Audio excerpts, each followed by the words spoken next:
काल दिनांक 16/10/2025 रोजी धुळे पत्रकार भवन इथे तुषार जयस्वाल यांनी पत्रकार परिषदेचे आयोजन केले.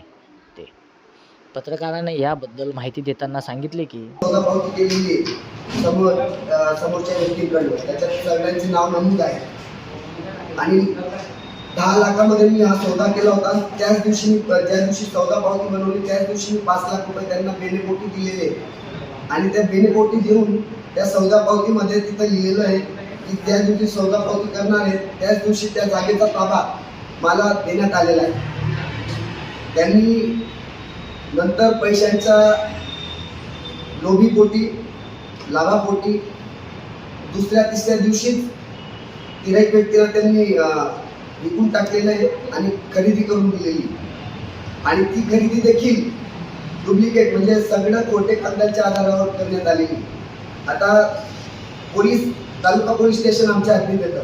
तालुका पोलीस स्टेशन वाल्यांनी मला दिनांक 11 ऑक्टोबर 2025 रोजी मला फोन केला.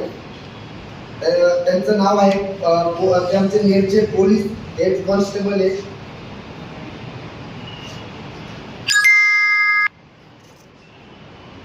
एक व्हिडिओ आहे त्यांनी माझ्या ताब्यातील असलेली जागेवर मी पत्र्याचं शेड बनवलं, गोडाऊन बनवलेलं होतं. यांनी डायरेक्ट येऊन तिथं पूर्ण माझ्या शेडची डासपूस करून टाकली, पूर्णपणे नुकसान करून टाकलेलं आहे.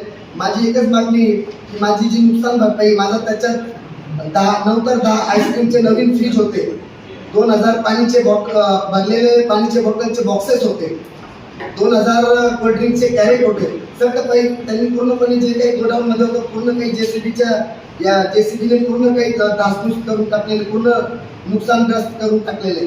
माझी एकच मागणी आहे की हे जे गुंड आलेले होते 20 ते 25 गुंड, ज्यात किरण एकनाथ शिंदे कुसुंबा हा पण त्याच्यात सामील आहे. याच्यावर देखील कायदेशीर गुन्हा नोंदवण्यात यावा. अक्षय अतुल जैन आणि त्याचे वडील अतुल जैन आणि इतर 25 ते 30 आलेले गुंड यांच्यावर देखील गुन्हा नोंद करण्यात यावा. आणि हे